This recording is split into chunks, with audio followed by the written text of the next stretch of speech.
The internet makes it far too easy for me to never want to leave my room. Why go outside when I can sit in my room and watch cat videos till dawn? Nowadays, it's nearly impossible to leave my chair. Why would I? When I want something, I can just order it online and have it delivered right to my front door. It's so convenient, and it saves me tons of money. I just saw a deal online for this new laptop where I could save $500. How could I pass it up? I needed a new one for college anyway, so I clicked ship. Time went by, but my laptop never came. I eventually got an email from Amazon apologizing for getting lost on the way over. It got me thinking about where my laptop is right now, so I decided to do some research. Apparently this kind of stuff happens all the time. So where is my laptop? Probably at the bottom of the ocean.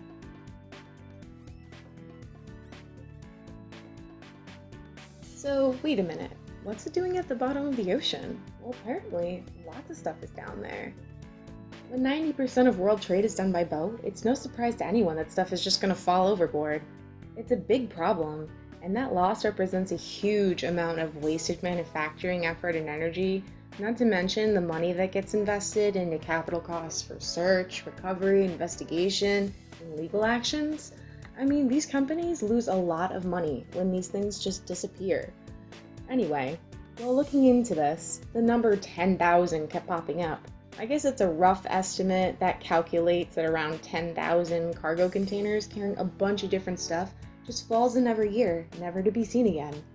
That is unless they wash up on beaches. Yeah, seriously, these things just wash up on shorelines, and they completely devastate the area.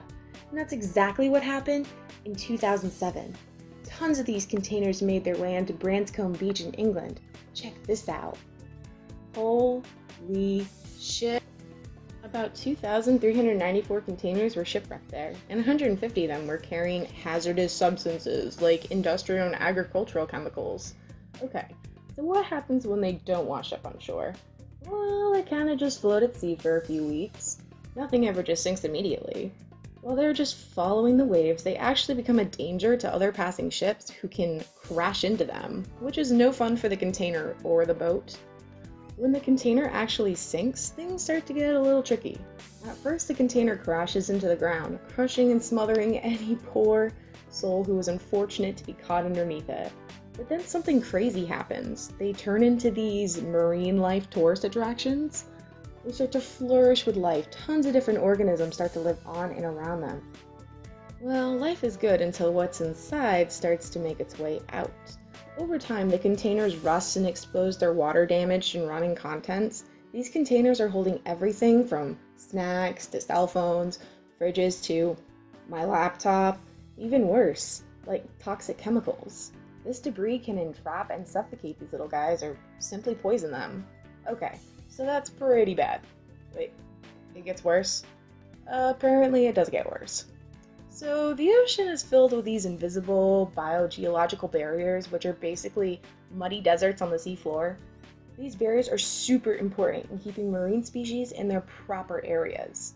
When these containers fall to the ground, they start to form this underwater highway system, which allows organisms to basically jump through that barrier. And because shipping paths are fairly consistent, a lot of this stuff is dropped around the same areas, paving the perfect pathway. Organisms can now travel further, transforming a barren landscape into perfect nurseries for species who rely on tough substratum to lay their eggs, or just require something to attach to, like barnacles or algae. When life from the other side makes it into the new area, it can wreak havoc on the local sea life and ecosystem. Successful invaders can outcompete the locals and physically alter the ecosystem. This spells out bad news for everyone. The cost to eradicate invasive species and reverse the damage is a lot of money, like in the millions and sometimes billions range. They limit commercial fishing, lowering the income of hardworking fishermen. Various invasive species have caused large-scale health effects, like disease spread, sometimes resulting in death. Even pipes can be clogged with a variety of alien critters. What if it's a water pipe for a sewage treatment or nuclear plant? That's definitely a problem. So where is my laptop? Maybe it's on a beach somewhere, or at the bottom of the ocean, still sitting in its container. Hey, for all I know, pirates could have stolen it. But why does this kind of stuff happen? The world has become so fast-paced. Everything is fast. The food, innovation, the Shipping. It's supply and demand that is causing these problems, and companies are only trying to accommodate the public.